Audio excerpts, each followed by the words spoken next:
Ito ang aking pangako, pag-ibig na di maglalaho. To be patient, to be kind and to be true, to love and to be loved by you. Yura-yura, ngayong LDR, sina Donnie Pangilinan, Bel Mariano, nagsilabasan na naman ang mga bashers. Ang dami na namang pinagkakalat na fake news. May pa-legit source pa siya. Ito nga ang sabi. Legit source friend ko. Salaw nyo, na nag-shooting sila, extra yung friend ko. Then sabi sa Don Bell ng isang tao, di niya daw kasi alam kung sino.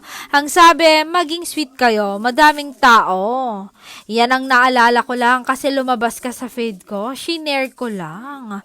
At sinang-ayon na naman nung admin, laging may ganitong kwento. From extras na nakaka-work ng DV. So, meaning, totoo talaga. May isang naging extra sa CBML dati. And ang nagsabi niya, iniiwasan daw ni Donnie si Bel palagi. Si Bel lang daw ang dikit na dikit kay Donnie. Oh my God! Hay, inggit ka lang! Taga Pangasinan ako at may nakausap akong taga La Union, Pangasinan. Taliwas sa mga kwento mo, madaming ang kinikilig doon dahil sa walang katapusang lambingan ng dalawa.